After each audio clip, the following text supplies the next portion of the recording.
Hi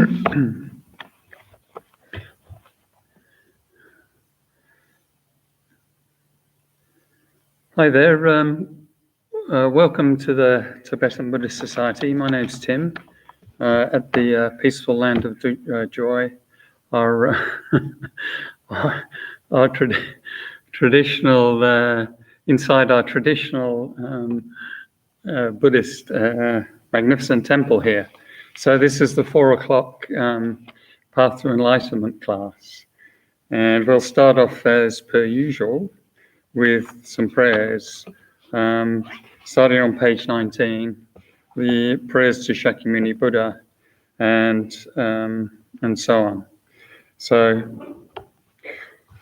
Tampa Chundande Dije Jepa Jampa Yantapa Sope Sanje Vipa Da Jetsu Tempa Deva Jepa Dute Champa Jeba Jue Talo Jua Nana Mepa Dada Minati Tampa Sandye Chandende Kajawa Chatya Tupala Jatsalo Choda Chatsu Chiwo.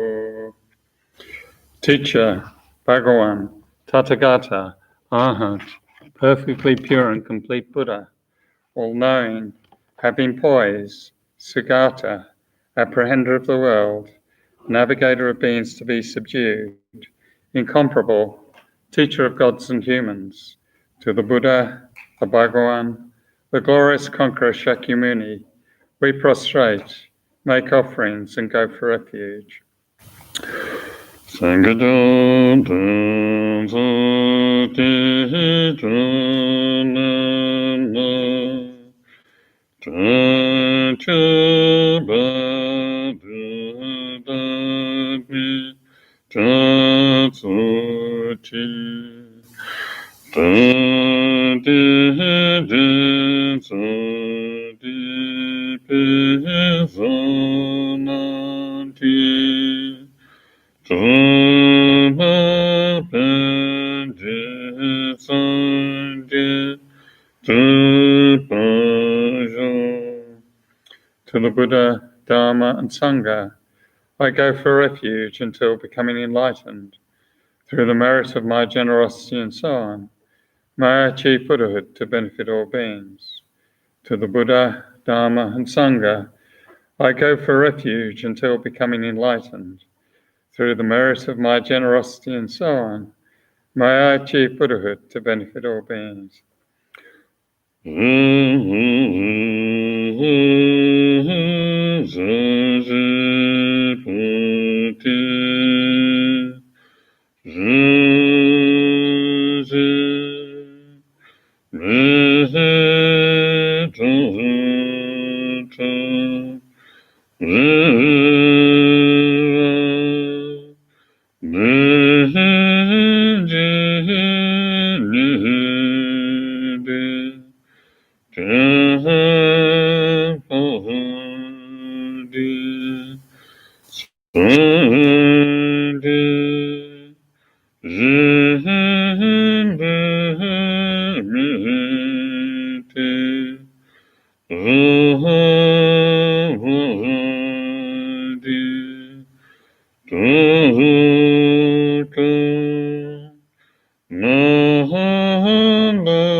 Is crowned, anointed with perfume and strewn with flowers, Mount Meru, the 4 continents, adorned with sun and moon, imagined as a Buddha land and offered thus. May all beings enjoy such pure lands. I prostrate my 3 doors with a mind of respect and offer all actually arranged and mentally emanated offerings. I reveal all the downfalls and negativities that I have ever collected and rejoice in the virtues of individuals and superiors. Please remain perfectly abiding until samsara is no longer seen. I request you to turn the vast and profound wheels of Dharma. I dedicate the virtues of myself to the great enlightenment. Then prayer of the lineage of gurus. So we gain a connection with first verse, Lord Shakyamuni Buddha, and the second verse, Maitreya and Manjushri, and then Nagarjuna and Asanga, then Atisha, then Lord Tsongkhapa, and then our kind root Lama. Body born from a million magnificent, excellent virtues, speech fulfilling the hopes of infinite beings, a mind that sees all objects of knowledge precisely, I bow my head to the chief among the Shakyas, supreme sons of the incomparable teacher, carrying the load of all the conqueror's deeds, by their emanations appearing as countless rounds. I prostrate to Maitreya and Manjushri. The mother of conquerors is difficult to fathom. The precise thought is in commentaries written by Jampavipa's ornaments, Nagarjuna and Asanga. I prostrate at the feet of those most renowned in the three realms.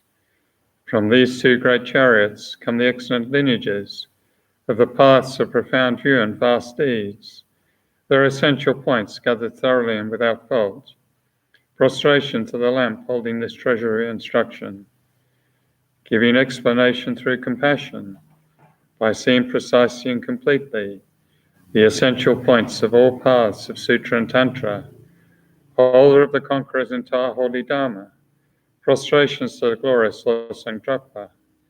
I, seen all the infinite teachings, supreme way of crossing for those entering the journey to liberation, moved by compassion to deeds skilled in method, prostrations to the spiritual masters who make everything clear.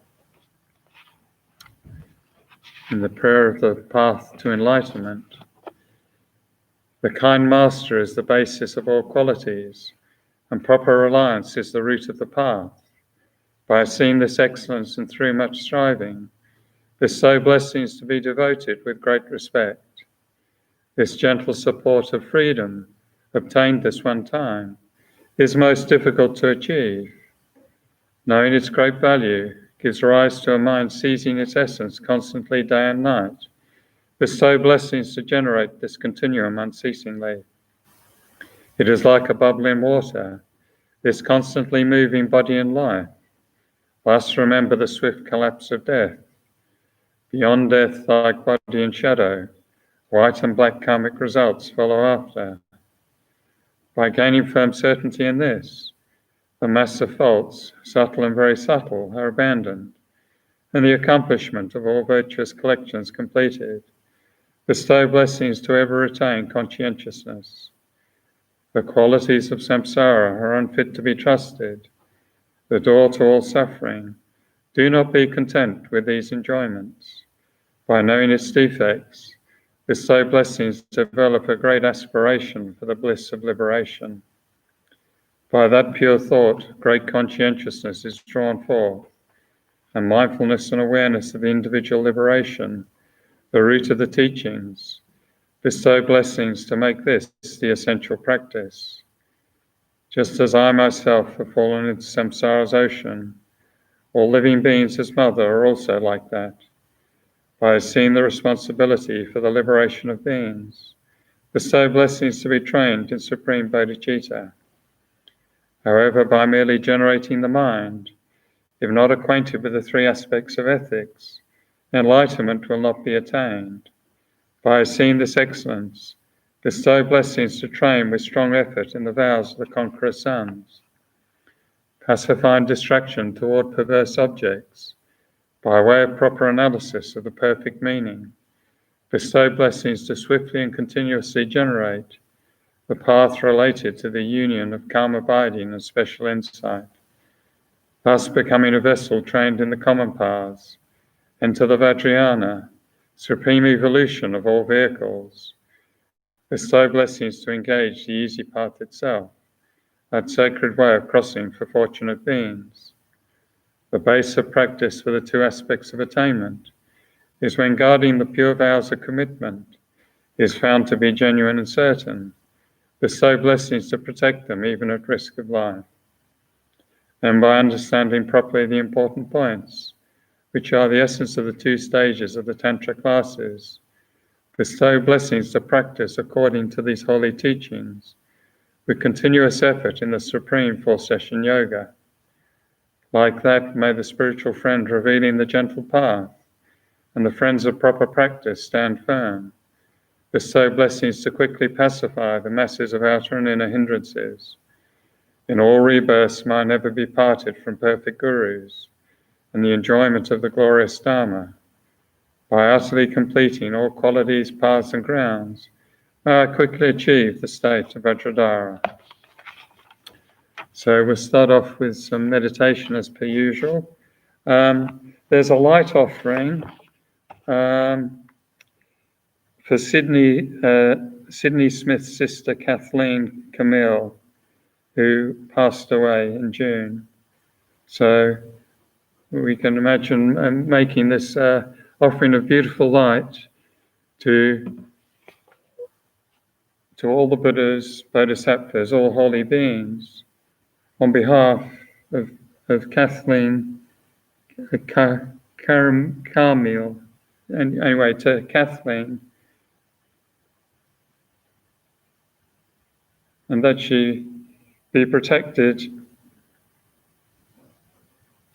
in the intermediate state,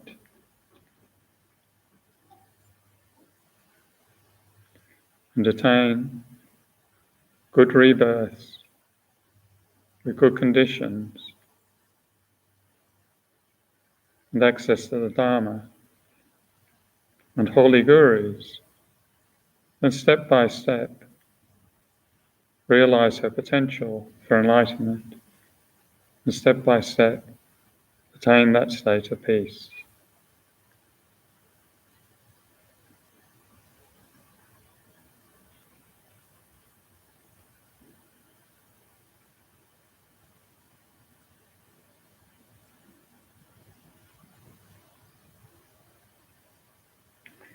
So we'll continue, as we're doing calm abiding, we'll continue with our meditation on the Guru Shakyamuni Buddha.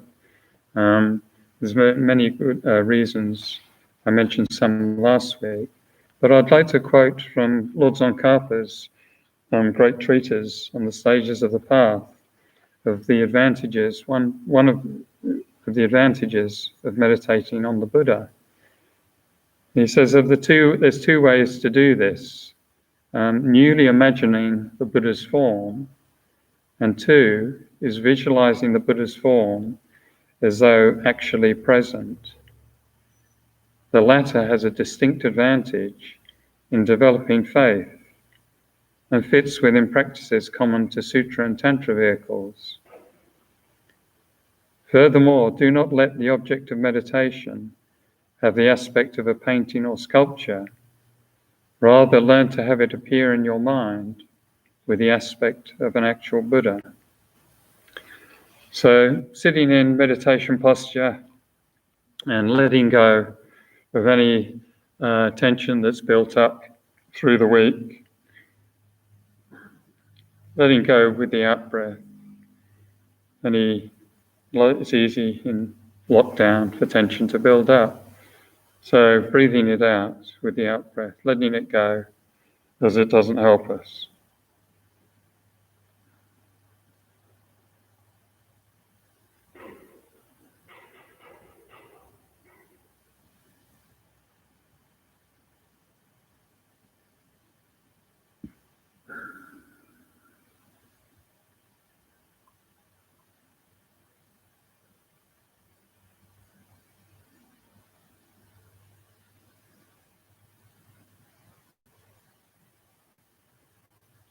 And then we need to have renunciation and the mind of enlightenment, the spirit of enlightenment, for this to become a Mahayana practice and for it to become the cause of your own enlightenment.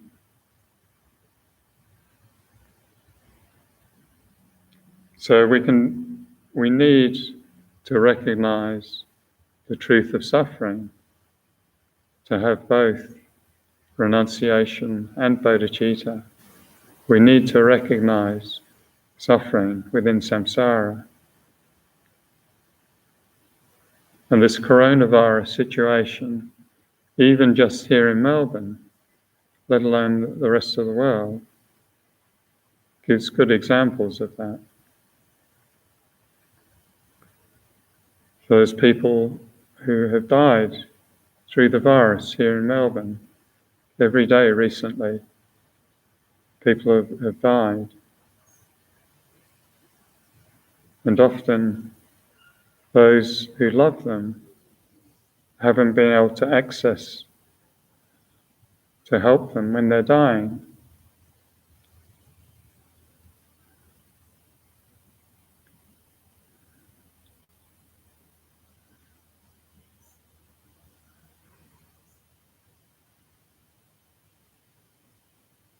There's been the suffering in nursing homes, where again, relatives can't visit. And many people have been caught the virus because they were stuck in particular nursing homes with very poor conditions.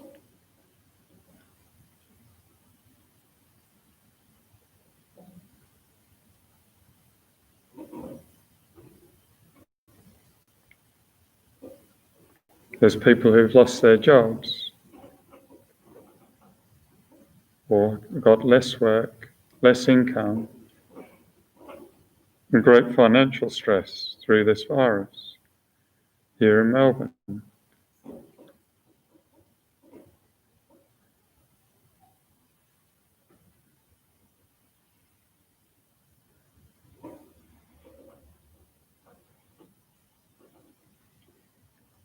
There's people who've been trapped in abusive households, and the abuse has increased because of not being able to go out.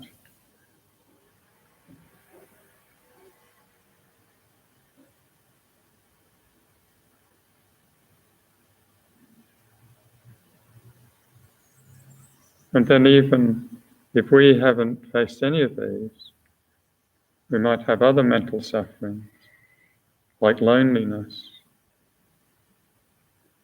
or frustration. We can't do the things we want.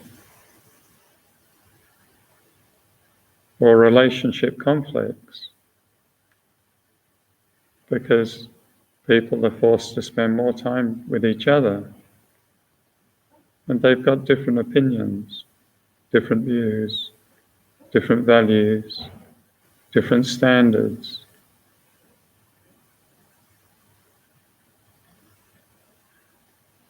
And some seek to impose those standards. And people get upset. So there's a lot of mental unhappiness, as well as all the physical suffering associated with COVID.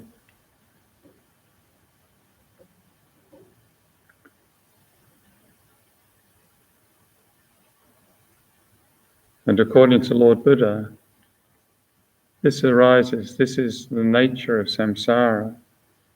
This is the nature of ourselves, because our minds and body are bound by delusion and karma.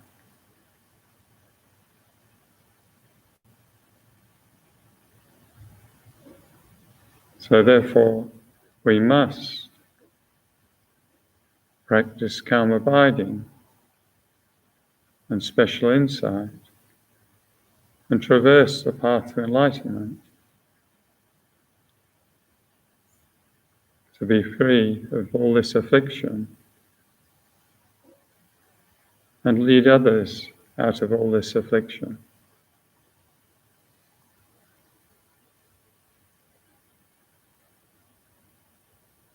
So stabilize your mind on bodhicitta, the extraordinary mind of bodhicitta.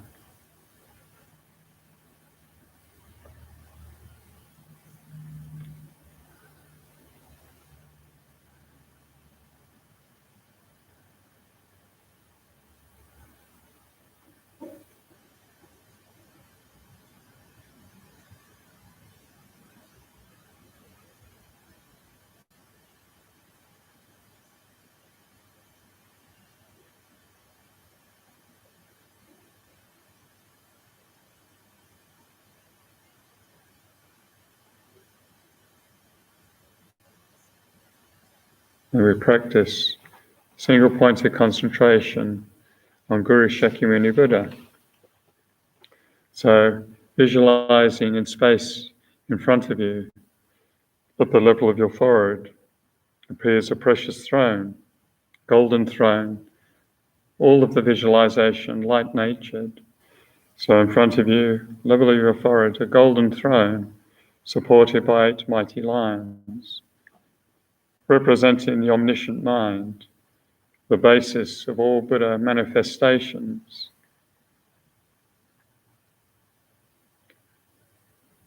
On top of the golden throne is a white lotus, perfect, pure, symbolizing the realization of renunciation,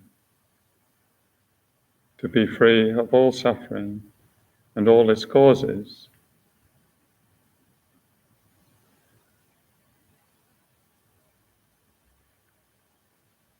On top a moon disk, radiant, beautiful, peaceful full moon, symbolizing bodhicitta, the mind of enlightenment, pure good heart.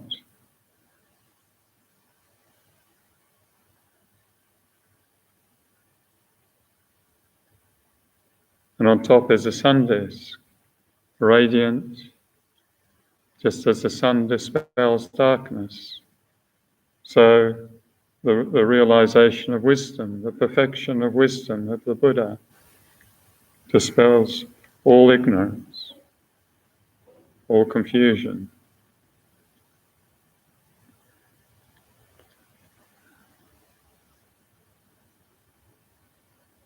On top of the throne, lotus, moon and sun, arises Guru Shakyamuni Buddha as he appears in the statues or tankas, paintings and so on, but light-natured, golden, radiating light in all directions.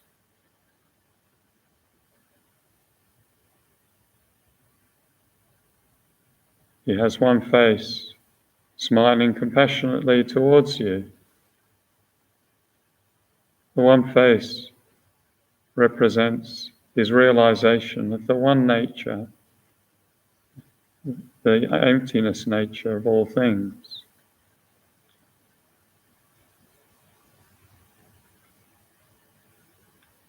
His right hand represents great method, his left, great wisdom.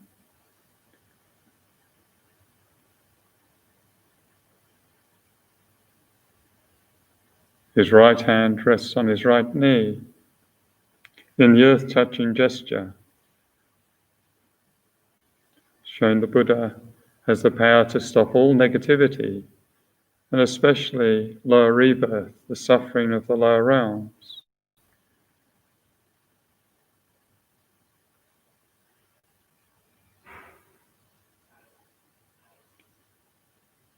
His left hand holds in his lap a begging bowl full of wisdom nectar. His hand in meditative equipoise, in the mudra of meditative equipoise.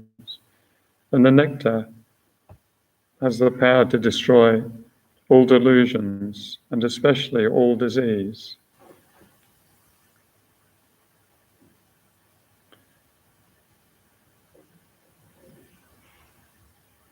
He is seated in the Vajra posture and wears the 3 saffron robes of a pure monk, showing his ethics are completely pure.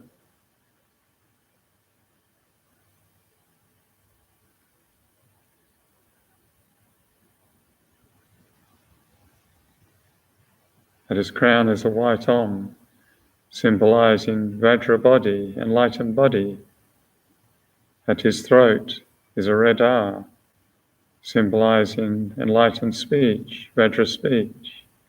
And his heart, a blue Hom, symbolizing the enlightened mind. Around the Hom at his heart is Shakyamuni's mantra, Om Muni Muni, Maha Muni Ye Soha.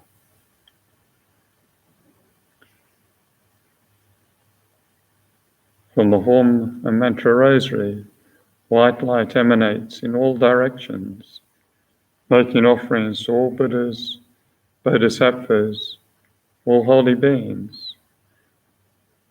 The light takes the form of the 8 auspicious symbols, such as the precious umbrella, the golden fishes, the great treasure vase, the gentle lotus, the right spiraling conch, the glorious endless knot, the victory sign, and the Dharma wheel, and also the 5 qualities of enjoyment: the mirror, the lute, the incense, the fruit, and the cloth.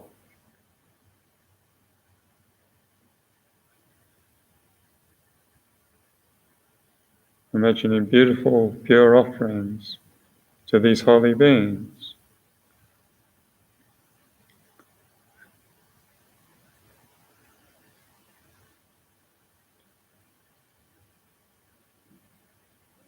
All these Buddhas and Bodhisattvas then transform into wisdom being Shakyamuni Buddhas. And they all come down and dissolve into the commitment being Guru Shakyamuni Buddha visualized in front. At this point, we feel our visualization is no longer just a visualization, but in actuality, Guru Shakyamuni Buddha manifesting in front to benefit us.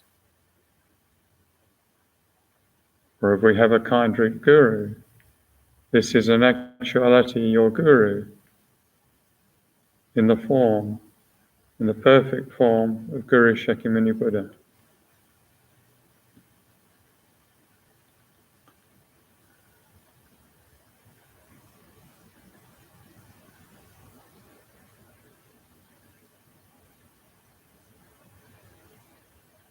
And we, on behalf of all living beings around, we make requests to Guru Shakyamuni Buddha. You are our Guru. You are the Buddha jewel. You are the Dharma jewel. You are the Sangha jewel. And you are our great protector. From now until enlightenment, please hold us with your compassion. Purify all our negativity, obscurations, hindrances, and diseases, all suffering, especially the suffering of lower rebirth, and bestow on us all realizations of the path. So make a heartfelt request to your Guru or to Shakyamuni Buddha.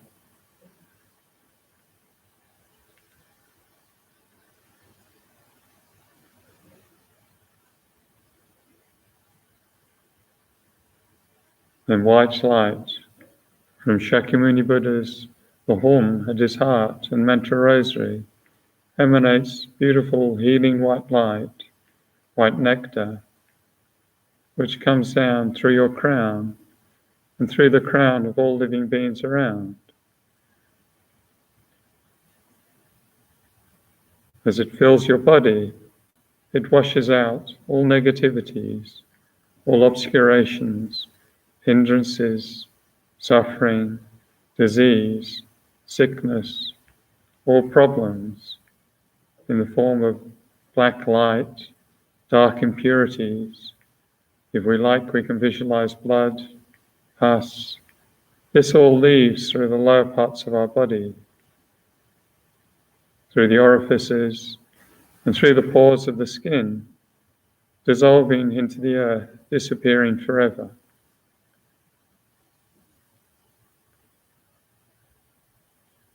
As you practice the purification, you can say Shakyamuni's Buddha's mantra, if you wish.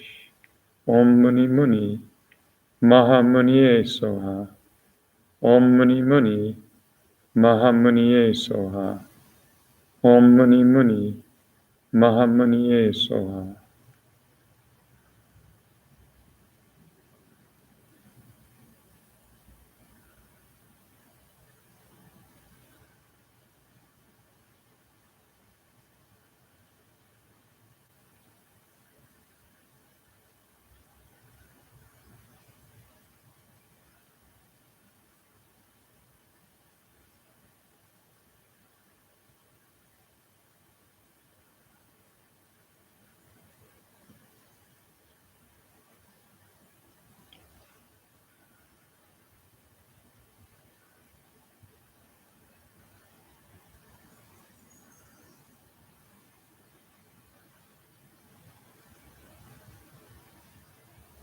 We can feel greatly relieved to be rid of all this gunk and negative karma and confusion and sickness and anger and so on.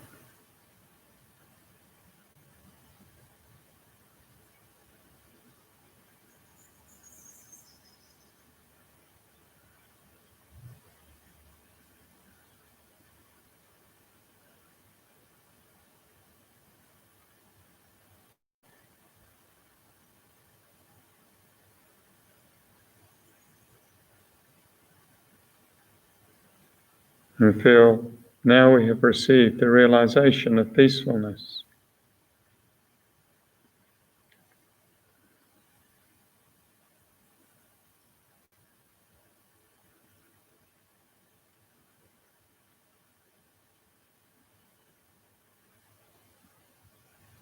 Then visualize from Guru Shakyamuni Buddha's heart, from the Hum and Mantra Rosary, beautiful golden light radiates to the 10 directions, touching all living beings within samsara, with all their suffering, transforming them into Guru Shakyamuni Buddhas, completely purified and transformed into Guru Shakyamuni Buddhas, including yourself.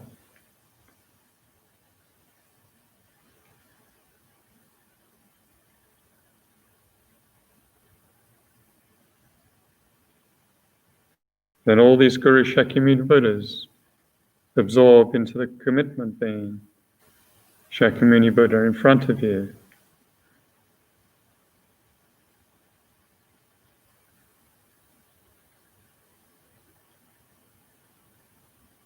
And your Guru Shakyamuni Buddha, then comes to your crown and dissolves into you. And you feel, now my body and Guru Shakyamuni Buddha's body are non-dual.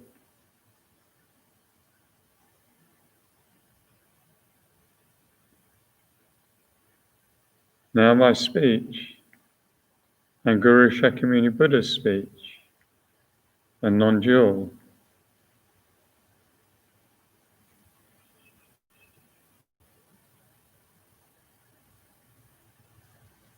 Now my mind and Guru Shakyamuni Buddha's mind are non-dual.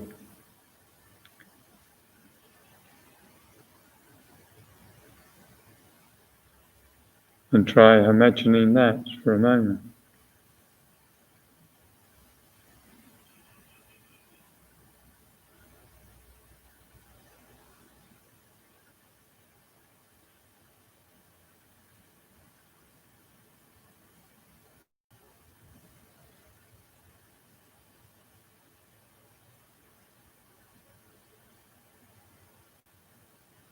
And then we can finish the meditation. So that meditation is an abbreviated version of Geshe's translated the Shakyamuni Buddha Sadhana in the prayer book on page 51. But we don't have time to do the full meditation, unfortunately. So next week we'll do the realization of increase. Okay. So what are we doing now? What are we doing? We're doing. We're looking at the section on karma abiding, continuing the section on karma abiding. So towards the end of the path to enlightenment, and just as by way of intro, most people listening will already very familiar with this, but I'll mention it. The definition of meditation to thoroughly and deeply acquaint the mind with virtue. So to do that, we need really two things. We need clarity of mind, and we need stability of mind. So seems quite complex. All these teachings on karma abiding are quite technical, like the 9 stages and there's 8 antidotes to the 5 what are they called? Delusions? No, the five things that prevent us. Afflictions. No, that's not the correct. Anyway, there's 5 of them, and they stop us from developing karma abiding. 6 powers, 4 attentions, and so on. But we should retain in mind that what we're trying to do is get clarity and stability, just to simplify it. But we do need all this instruction, otherwise we'll never get there. So, yeah, that's what we're trying to do. So, meditation, thoroughly and deeply acquainting the mind with virtue, with clarity and stability. And that meditation isn't just again and again going to the same object. We're trying to step by step build an understanding, build a realization. So that acquaintance with the virtuous object is the building of a realization or an understanding. So there's 2 types of meditation according to the path to enlightenment. One, it says where we deepen our understanding of an object, and the other is where we generate our mind in a virtuous aspect. So, so I think the division there is similar to the difference between knowing something and becoming something.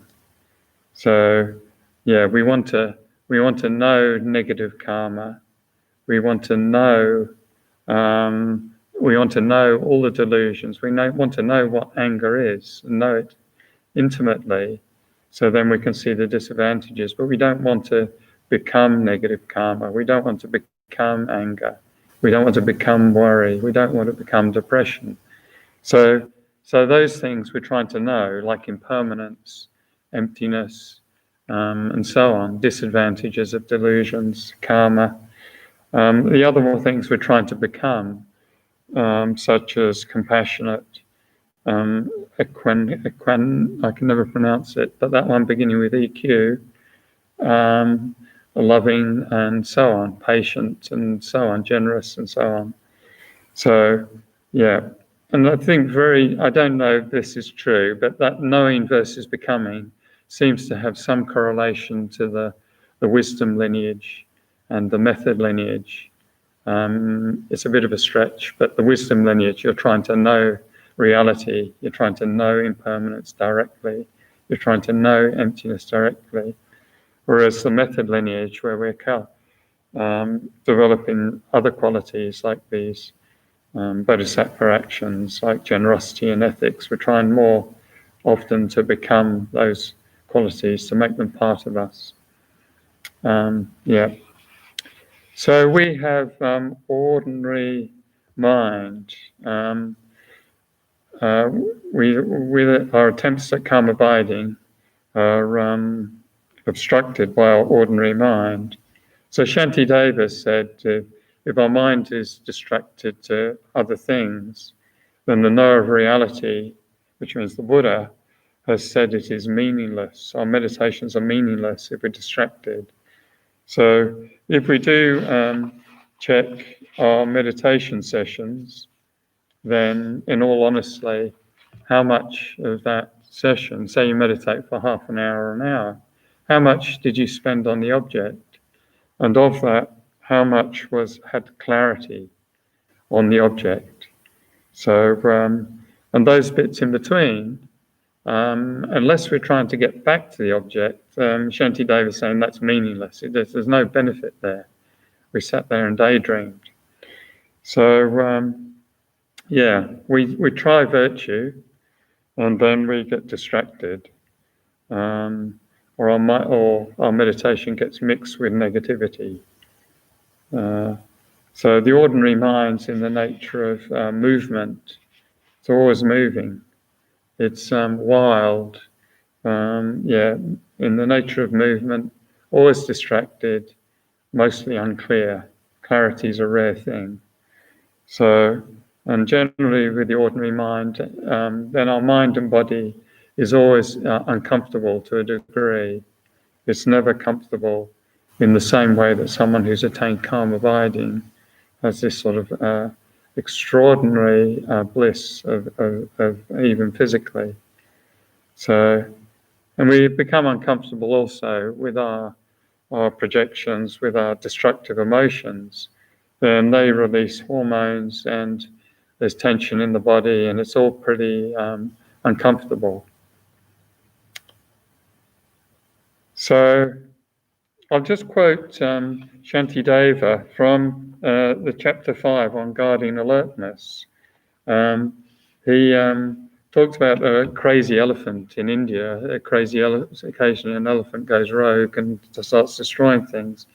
So he says, those who wish to guard their practice should very attentively guard their minds, for those who do not guard their minds will be unable to guard their practice. In this world, unsubdued and crazed elephants are incapable of causing such harms as the miseries of the deepest hell, which can be caused by the unleashed elephant of my mind. But if the elephant of my mind is firmly bound on all sides by the rope of mindfulness, all fears will cease to exist, and all virtues will come into my hand. All will be bound by binding my mind alone, and all will be subdued by subduing my mind alone. So, crazy elephant's a good example because they're very big and in your face. They're erratic, highly energetic, and destructive. So, it's a good example for our inner crazy elephant or our delusions, which are the same. They're, our mind goes up and down. It can be in a very short period of time. Relationships go up and down in a very short period of time. And it's always delusions are right in your face. They control our perspective and so on. So, and they have bad outcome. So that's it's a good analogy. So Geshe used to say too much thinking, and we get a negative view of a situation. Great desire, great dissatisfaction, great hatred, wrong view, then they all run to suffering, run to conflict, run to negativity, run to negative karma, and so on. So, and also, the path to enlightenment says, without concentration, we can't change this. We'll always be subject to our delusions. We don't have the power to stop them, the means to stop them. Also, orally one time, Geshe said, it doesn't matter if nearby there's Buddhas or Bodhisattvas with their compassion and their love, then if we're not practicing, then the inner crazy elephant isn't subdued. And we are testament to that because many of us live with Geshe for many, many years. And if we honestly look at our own minds, then there's no shortage of rampaging crazy elephants on the go. So, yes. So as Shantideva said, we need to bind the way elephants traditionally in India were calmed down with a very thick rope. They were bound to a very strong pillar. So not to something weak that they could just rip apart and destroy, but a very strong pillar, strongly bound with a good rope. And then they jump around and, expel all their energy until eventually they subdue. And in the same way, Shantideva said, we need to, the only way we can subdue our mind is if we apply the rope of mindfulness of Dharma to our own inner delusions, our own inner enemy, our own cause of suffering, our own crazy elephant. So Geshe said, through mindfulness, step by step, we can bind our negativities, and then dissatisfaction is stopped, all our fears cease, and all virtues come into your hand. So it does require on our part lots of honesty to look at our perspectives that we're forever defending, and ego-based perspectives, and look at those and challenge them if they're based on delusion, and requires self-awareness, obviously, mindfulness of the mind, what's going on. Okay, so that's our ordinary mind. That's what's getting in the way of our calm abiding. So now I'll go on to the benefits of calm abiding, or as it's also known, serenity, in the translation of Lord Tsongkhapa's great exposition. They use the term serenity. Sometimes quiescence is used. I think in Pabonka's, I think they use this quiescence. So benefits of calm abiding, because it's hard work to get it. It's it's a major accomplishment with massive amount of prep. So we have to actually seriously want it, and to want it, we have to see the benefits.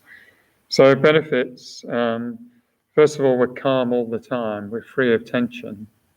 Imagine you were free of tension all the time, no matter what's going on and what sort of conflict you're having with people you live or work with or so on, and or whatever the situation is.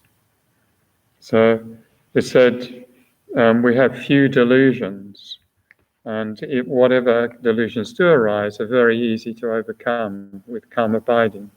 We note them as they arise, and we can easily overcome them with the power of the mind applying antidotes. No agitation, no dullness. So these are sorts of the qualities that lots of people observe in the great practitioners like His Holiness, and certainly Geshe students observed, and Geshe people who lived with Geshe observed. They're there all the time. That unbelievable stability of mind and clarity without delusion. So that would be pretty good. It said ordinary persons. It's in the scriptures. It said ordinary persons have delusions with regards to the 10 objects. So when our minds are in contact with 10 objects all the time. So there's 5 sense objects: things we see, things we hear, things we smell, things we taste, and things we touch. We're in contact with that all the time. Then there's the 3 objects of anger, objects of attachment, and objects of ignorance. And then there's male and female. And those 10 objects, when our minds engage them, then delusions arise. So it can be anger, can be attachment, grasping, and so on, and all the other things that arise, like worry and depression, and so on and so on. All comes from these in our interaction with the environment, like these sense objects, and interaction with mental objects, like within our own mind, thoughts of people, and so on. So another advantage of calm abiding is you experience tranquility with regard to these 10 objects. So, Geshe said your mind becomes stable like a mountain. That's one of the 22 examples of bodhicitta for the perfection of concentration. When your mind is stable like a mountain. Doesn't matter how strong the wind is, whether there's a cyclone or storm that would, a Category 5 storm that would flatten a city. If Mount Everest is untouched, doesn't matter, it's too massive. Even if it was hit with a nuclear bomb, Mount Everest would still be there. It's so massive. So the mind is like that. For someone who's attained calm abiding, the mind is still, is pacified, it's peaceful, it has clarity, it's blissful. So I'll quote, I'm going to quote Lord Tsongkhapa a lot, as well as Geshe's Path to Enlightenment, particularly in this calm abiding chapter, because he gave a very extensive explanation with very sort of some additional points that will supplement Geshe's incredibly clear explanation. So Lord Tsongkhapa, in volume 3, page 19, with regards to concentration, he says, you cause the wind energies to become serviceable. Once this occurs, nothing precludes the arising of bliss, as it is the nature of such serviceability to create mental and physical delight and bliss. Once bliss has arisen, then there will be mental clarity by virtue of the quality of the clarity in the feelings of delight and bliss. Additional benefits of calm abiding is we have no laziness with regards to the path. So no sense of incapacity, no desire for meaningless activities, and no procrastination with the mind of calm abiding. We can accomplish any spiritual task because of that. So all of the path to enlightenment. We have deeper experience of Dharma, so much, much deeper you will have, according to the text, with calm abiding, because the mind and the meditation object mix deeply and thoroughly. The Dharma, or the pure Dharma, pervades your mind with calm abiding. So, it said realizations then become very easy. It's very easy to practice virtue, and for as long as it is necessary to attain the realizations. It said the mind becomes very serviceable, very powerful. In addition to that, after the first 4 perfections of generosity, ethics, patience, and joyous effort, then we need calm abiding because it's the cause of attaining the perfection of wisdom. It's the cause of realizing emptiness. We can't realize emptiness either indirectly or directly without the mind of calm abiding. So once it's the basis of special insight, that bliss of pliancy through analysis we talked about earlier. So the path to enlightenment explains we shouldn't just enjoy and bliss out with calm abiding, but use this incredible tool to realize the nature of reality. Other benefits I've mentioned in previous weeks, it's the main cause of the 5 clairvoyances. So the divine ear, divine eye, where you can perceive things at a distance, the divine ear, where you can hear things at a distance, knowledge of others' minds, so you can very directly help other people see what's going on and knowing their karma, remembering former lives, former rebirths, and magical emanations. So, as I think I've mentioned before, that enables the yogi with calm abiding to very easily help others. Geshe in teachings, so many times he said, at the start of teachings, he'd send Dharma missiles, like very useful quotes for individuals. And he'd joke about these Dharma missiles, and people would absolutely know he was talking directly to them, directly to their mind. So other benefits is health. It said, again, in the text, it said, you feel like your body becomes as light as a feather. It's almost like you can float. You gain great physical power. You hardly have to eat anything. Your body becomes very light. You see some lamas are very light on their feet. That's one quality of calm abiding. So after meditation, it almost feels like you've gained a body when you arise from your calm abiding. Your sleep will become mixed with pure appearances. So you'll have pure appearances and concentrations and pure appearances. So you'll have like dreams and visions of Buddhas and gurus and that sort of thing. So we really need to focus on these benefits. We absolutely need to focus on these benefits because to get calm abiding, it is a huge amount of work for those of us who've been trying to meditate for a long time and very challenged. Then we know. So there's a lot involved in getting calm abiding. So we've got to want it. So on top of that, now we are looking at the section of calm abiding and special insight. So now we'll look at the benefits of meditating on calm abiding and special insight to get motivated for both of those things. So again, I'm going to quote Lord Tsongkhapa. This is from page 18 of volume 3. This is to give a more clarity about what is calm abiding and special insight.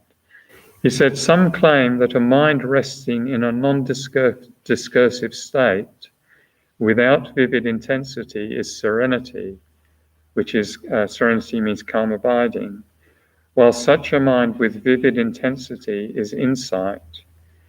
That is not correct because it contradicts the definitions of serenity and insight that are established at length in sources such as the words of the Conqueror, which means Shakyamuni Buddha, the treatises of the Regent, which means Lord Maitreya, the texts of the Sangha, and Kamala Shila's stages of concentration. These texts say that meditative serenity is attention concentrated one-pointedly on an object of meditation, while insight is wisdom that properly distinguishes the meaning of an object of knowledge. So Geshe gives a bit more extensive, we looked at the definitions last week. Geshe gives a bit more extensive explanation of what is insight, special insight, and calm abiding. So Geshe and Lord Tsongkhapa, they really emphasize strongly the importance on relying on the words of the classic texts and the lineage holders. So Geshe was extremely exacting with his translations of the verses in the Path to Enlightenment and the verses in all of his 9 books and the structure of the text. And he was extremely exacting with that, And even where he hasn't written the source, like this calm abiding section, when he talks about the 9 stages of meditation and the 5 obstructions to calm abiding and the 8 antidotes and 6 powers for it. This is all coming from classic texts, and the classic texts are from Conqueror Maitreya and then from Asanga's commentaries, the Hero's Grounds, and then from Kamala Shila's stages of meditation, 3 texts there, and Lord Tsongkhapa's great exposition. So these, they make the point is we can't just assume, I can sit down and meditate. It's really important to know how to do this precisely, otherwise we'll never get calm abiding, special insight. So on page 790 of the Path to Enlightenment,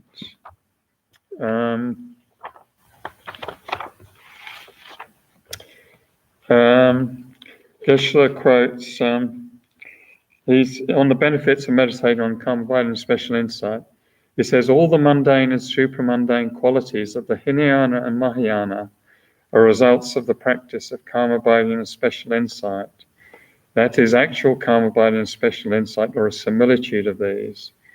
In the Sutra Unraveling the Thought, the Buddha said, Maitreya, thus you should know that all mundane and supramundane virtuous qualities of hearers, bodhisattvas, and tathagatas are the fruits of karma abiding and special insight. So we can sort of ask, well, that's a bit strange, isn't it? Because how can karma abiding and special insight be the source of all qualities of the paths of Hinayana, Mahayana, and so on, when they're at the end of this Mahayana path? They're at the end of the path to enlightenment. So the explanation that Lord Tsongkhapa gives, and Geshe gives here, he said, or a similitude of karma abiding and special insight. So throughout the path to enlightenment, we're practicing a similitude of insight when we analyze the meditation subject and try and gain a deeper understanding, and a similitude of karma abiding when we then try and focus on that understanding.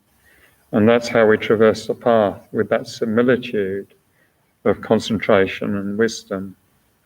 So, they're the source of all realizations and all the freedom and ability to help others that come with them. So it says, the karma abiding special insight are like the trunk of a tree that gives rise to all the branches, all the leaves, all the flowers, all the fruit. Everything comes from those two things. Simply insight, so analysis, wisdom, as in knowing something accurately, and karma abiding as in clarity and stability. So simply knowing something with clarity and with stability is the path. So then, again, I'll quote Lord Tsongkhapa. Like I say, in these later chapters in particular, because I know I'm highly unqualified to teach this stuff, that's why I'm quoting from these classic texts so heavily, and I'll continue to do so for the rest of karma abiding and special insight. So Lord Tsongkhapa on page 15, volume 3, he says, serenity and insight are the sublime core at which gathers all the Buddha says about the limitless states of meditative concentration in the Mahayana and the Hinayana. The sublime core that gathers all the Buddha says. So that, again, those sorts of phrases can motivate us to really try and apply ourselves to developing some karma abiding. And Geshe makes the point in the Path to Enlightenment that of our Buddha nature, our Tathagata essence, the pure nature of our mind, and our developed potential, all those virtuous actions we've done in limitless previous lives, that we have the seed of karma abiding and special insight. The Buddha and Conqueror Maitreya and the Sangha, Kamala Shila, Lord Tsongkhapa, Geshe, the reason they taught this was because of that potential within us. So we have the seed. Even animals have the seed of concentration, like a cat can really concentrate when it's stalking a prey. And we all have the seed of, even animals have seed of special insight. They can discriminate this from that, danger from something useful from food, different individuals within their community, so on. So they've got discriminating wisdom. So then on page 794 of the Path to Enlightenment, the questions posed, why is it necessary to meditate on both karma abiding and special insight? So the explanation is that from ignorance, from this root grasping at identity, that's this I that we hold so strongly and cherish so strongly, from that root grasping comes delusion, comes deluded action, then comes samsara, uncontrolled suffering and rebirth. And the antidote to that ignorance is special insight. But special insight depends on calm abiding. We won't have this insight into emptiness without calm abiding. So, so therefore we need to, otherwise we'll try and meditate on emptiness and our distractions will just take us away. In particular, our laxity and excitement, the sinking of the mind, and our excitement being pulled away to other things because we don't have calm abiding. So we won't be able to stabilize on emptiness. We probably won't even get to understand what emptiness is, so we can stabilize on it. So another point that's made, why we need both. Emptiness is a very subtle subject. Some subjects are easier to grasp, like compassion is easier to understand. Death and impermanence is easier to understand than emptiness. Suffering, we can all understand suffering. Emptiness is more subtle. So it's said we need the stillness of mind, of calm abiding, in the same way that a magnifying glass has to be held very stably if you want to ignite some straw, or you want to start a fire, like a campfire with a magnifying glass. You have to hold it with its stability. And the example Lord Tsongkhapa gave was trying to see a painting in the dark. So imagine you're in a drafty monastery in Tibet or in a cave where it's been turned into a shrine. There's a beautiful painting on the wall of, say, Avalokiteshvara, and you've got a candle. If it's only got a small flame, it's not giving off much light, but it's still, then it's difficult to see that painting. If you've got a large light, but it's windy and the flame's flickering all over the place on that candle, then again you can't clearly see Avalokiteshvara. So you need that stability. You need to stop the wind. You need to have a shield to stop the wind. And then you can, a nice big flame that's stable, you can see Avalokiteshvara. So in the same way, calm abiding is like that stillness.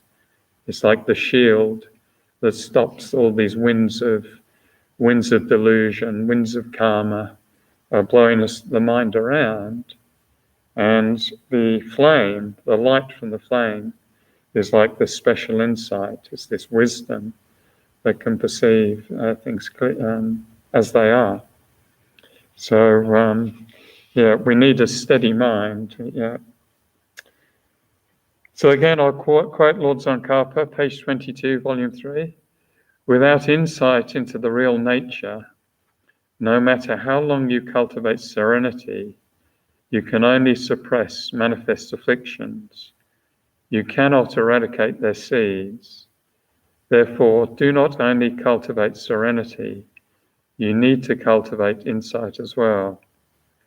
And he says, the sutra unraveling the intended meaning, he quotes, meditative stabilization suppresses afflictions.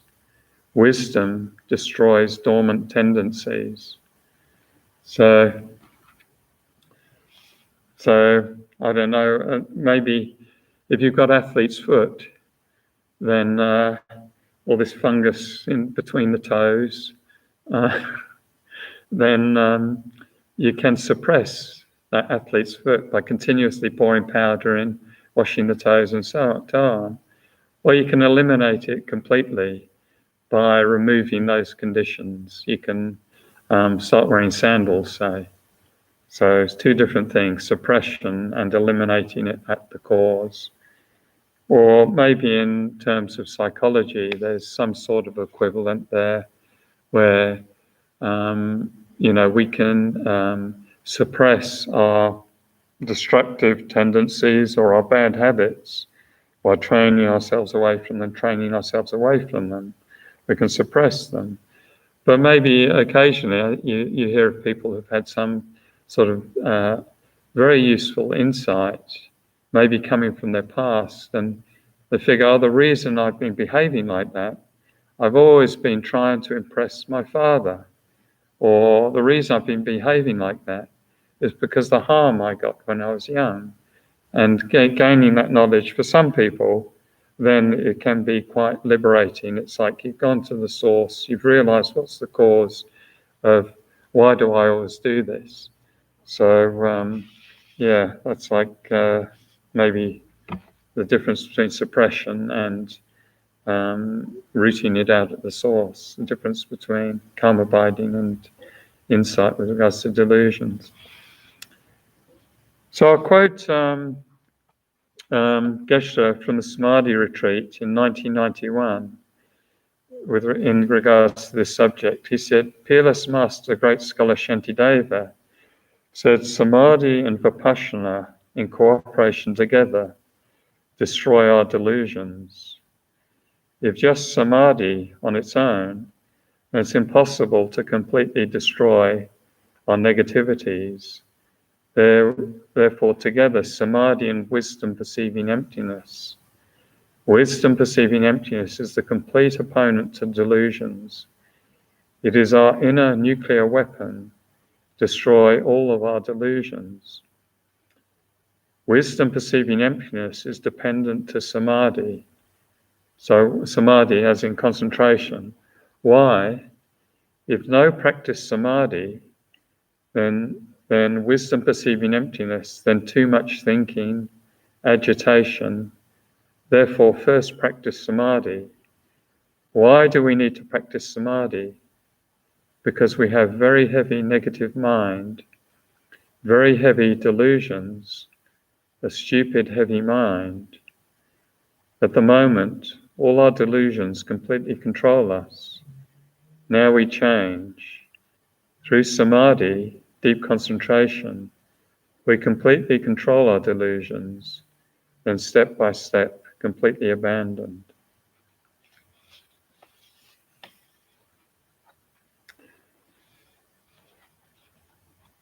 So then in page 796 of the Path to Enlightenment, Geshe then looks at the way to train the mind in calm abiding.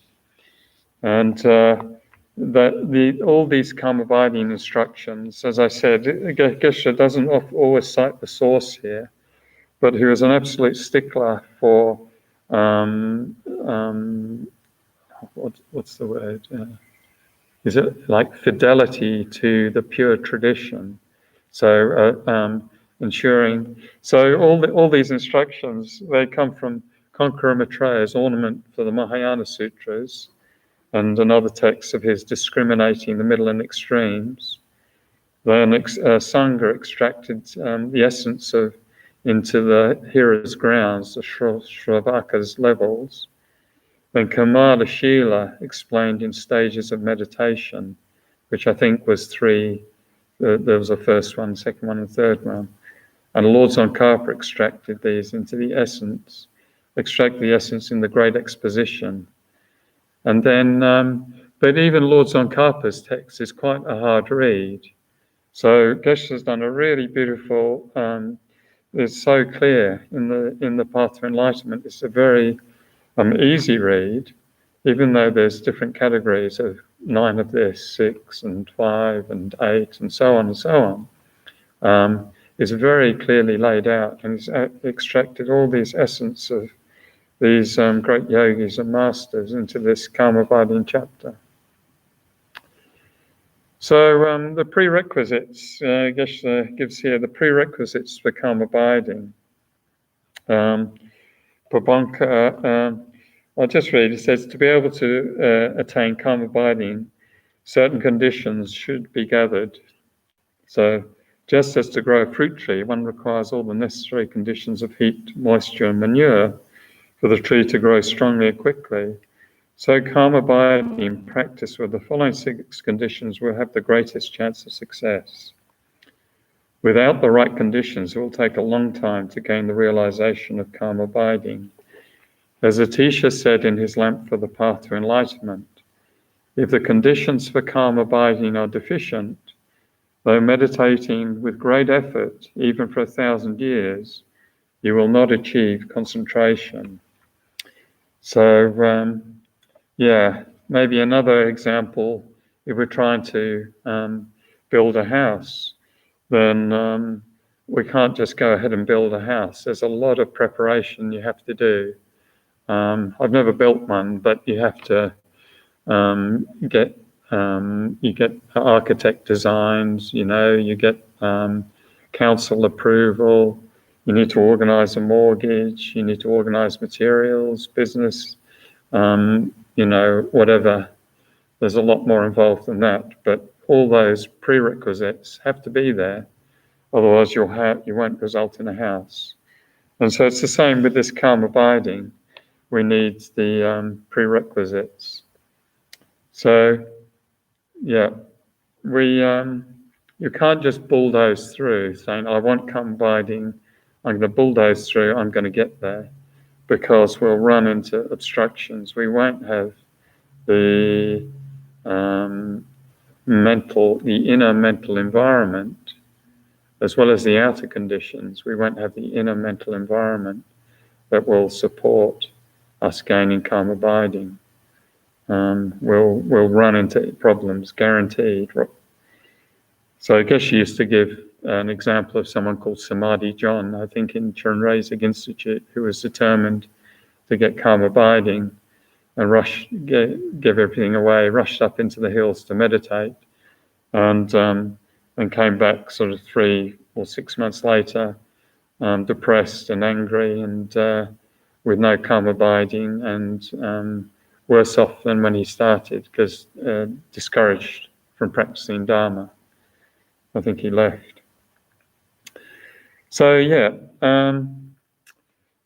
and Pabonka says, if we have the 6 conditions, then karma abiding is easy, or gain it in 6 months, if we have the conditions. But the bad news is some are inner conditions, so there's a bit of work as well as. So the first condition is listed as suitable place, and that's got 5 aspects to it. So one's a suitable place. If you're going to do a karma abiding retreat to try and stabilize mind karma abiding, suitable place, you need to be able to find food, ease of access to necessities. So food. So if you rent a house near McDonald's, that's sort of ideal, or just across the road from the supermarket. But having access to good, clean food, and somewhere that's safe. So you're not in a cave where you're going to be eaten by a mountain lion, or you're not in a dangerous location where you're going to be attacked or somewhere. You need somewhere safe. You need to be able to focus on just the karma abiding and not worry about security. So, and then in addition, it's somewhere quiet and ideally someone blessed by gurus and yogis. So this temple is actually a very good place because it's been blessed by Geshe since it was built. It was built by Geshe, designed by Geshe, built by Geshe, and then year after year, teachings, multiple sutra, Vajrayana teachings, initiations every year, and so on, retreats, leading retreats. So very high blessing within this holy temple from Geshe, and also His Holiness came and blessed the temple in 2002. So that's useful if you can find a holy place. Pabonka says that's very useful. So I'll quote Pabonka. He says, the place should be a consecrated place where, for example, the saints of the past have dwelt. When beginners dwell in such a place, the place itself will be a blessing for them. And that's from Liberation in the Palm of Your Hand, page 650. Another thing about a suitable place should be healthy. So the air should be clean, the water should be clean, so you're not going to get diarrhea and, not going to be able to meditate. Ideally, some good views, some space, and not too hot and not too cold, so reasonably comfortable for practice. The fourth one is good friends, ethical friends. So that's important. Like Shanti Davis says, the danger of non-virtuous friends. They lead us away from the Dharma. Or you don't. So Geshe says, I'll quote something he already said, a retreat by oneself is no good. It's very dangerous. Sometimes you're confused. There are four, or at least two people together with the same personality. And I know someone who did an 8-year Yamataka retreat, and she said she was a solitary one, and she said she was pretty much depressed every day. Just seeing other people's faces releases hormones, and also someone else can help keep you some sense of balance. It's easy to go a bit nutty if you're too intense with your practice on your own. And the fifth one is the requisites of yoga. So again, a quiet place is useful, and particularly having the calm abiding instructions. So you know what the 5 obstructions to calm abiding are. You know how to identify them in your own mind. You know what the 8 antidotes are. You know how to rely on the 6 powers and so on. You know the object. For example, if you're focusing on Shakyamuni Buddha, and really useful if you know the symbolism of the object. So the more your path to enlightenment study and practice, and the more your faith in the Dharma teachings, then the more power that object has in sustaining you in calm abiding. So the second, what's the time? Oh dear, I better wrap it up here. So we'll continue with the prerequisites and then how to meditate on calm abiding next week. I better wrap it up. So we will go and do the prayers, the final prayers. Page 31.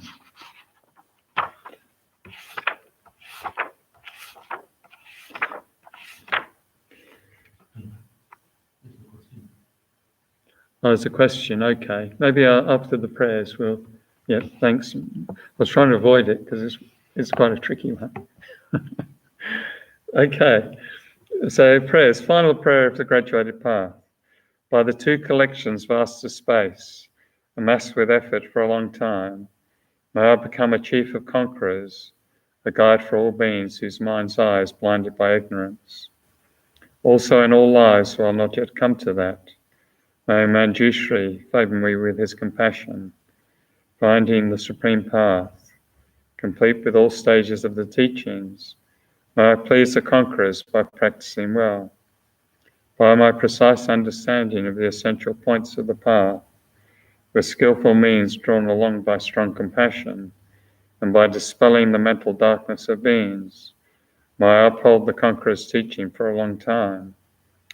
Where the supreme precious teaching has not spread, also where it has spread but become degenerate, with a mind deeply moved by great compassion, may I make clear this treasure of benefit and bliss. The stages of the path, excellently established by the marvelous deeds of the conquerors and their sons, give glory to the minds of those aspiring for liberation. May the conquerors' deeds be long preserved. By all humans and non-humans to remove the obstructions and establish conditions favourable to cultivating the excellent path, never be parted for all of their lifetimes from the purest of paths which the Buddhas have praised. When someone makes effort to practice properly the 10 points of conduct of the Supreme Vehicle, may he always be assisted by the mighty protectors, and my oceans of good fortune spread out, reaching all. Whatever white virtues we have thus created, we dedicate as causes, enabling us to uphold the holy Dharma of Scripture and realization, and to fulfill without exception the prayers and deeds of all the Buddhas and Bodhisattvas of the 3 times. By the power of this merit in all our lives, may we never be parted from the 4 wheels of the Mahayana, and may we complete the journey on the paths of renunciation, bodhicitta, pure view, and the 2 stages.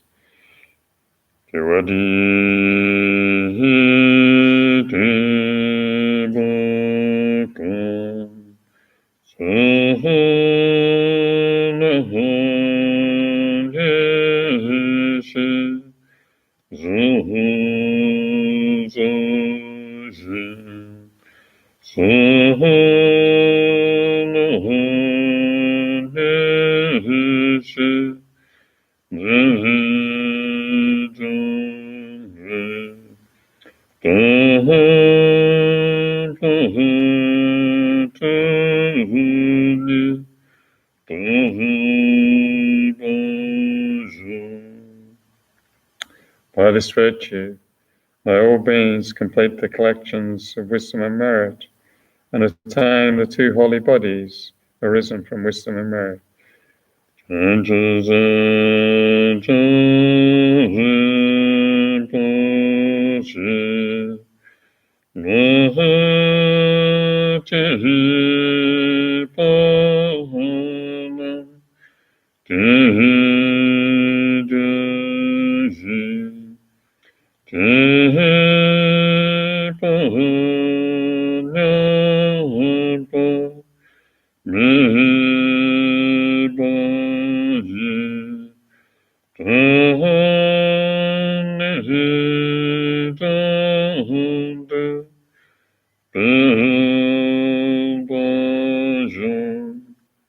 May the precious superior mind of enlightenment be generated in those who have not yet generated it, and not decrease in those who have developed it, but increase continuously. Okay, so thanks everyone. There is a question from Kat, which is quite a challenging one actually. She says, what's the difference between Mahamudra and calm abiding?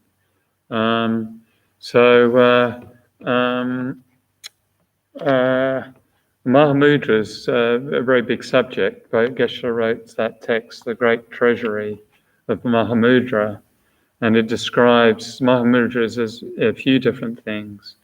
It divides Mahamudra into Sutra Mahamudra and the Vajrayana Mahamudra. And within Sutra Mahamudra, there's the practice of insight and Mahamudra and concentration Mahamudra. So Mahamudra generally means a great seal. So the seal of reality or the seal of emptiness. So within Mahamudra, there is the concentration aspect. Within Sutra Mahamudra, there is the concentration aspect, which I suppose you could acquaint with calm abiding. And then there's the insight aspect, which I suppose you could acquaint with special insight.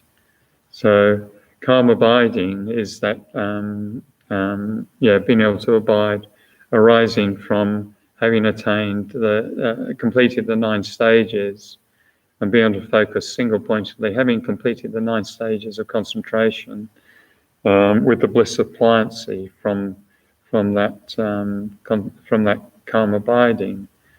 Whereas insight is, once you've attained that calm abiding, then through analysis gaining this bliss of pliancy, and that's special insight.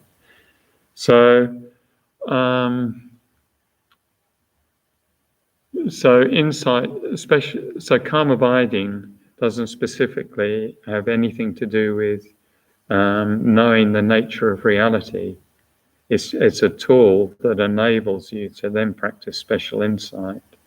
So within Mahamudra, all the Mahamudra teachings, that most of Geshe's great treasure of Mahamudra, apart from the preliminaries, is focusing on the emptiness teachings. So Mahamudra is this realization of emptiness. Often it's talked about as just being the emptiness of the mind, but Geshe, the Great Seal, is the seal of emptiness of all things. So karma abiding doesn't have that aspect of that part of Mahamudra or the Vajrayana Mahamudra. Within concentration Mahamudra, I'm not sure whether there's specific limitation of subjects that are concentrated on, such as focusing on the breath or focusing on the body, focusing on feelings, focusing on the nature of the mind, all within that concentration Mahamudra. Whereas with calm abiding, maybe, I'm guessing here, but I honestly don't know.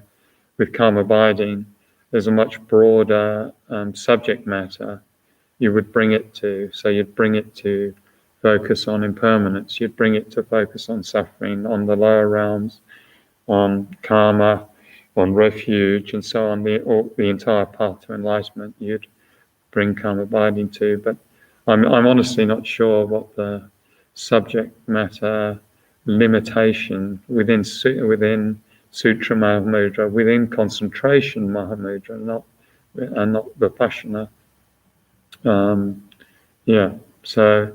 So sorry, it was a bit of a floundering answer, but there is distinction. Yeah. Okay. Thank you very much, and thanks again to Mckibben. It's who's organised all this, Venerable Mckibben La. So have a good week, everyone. Thank you.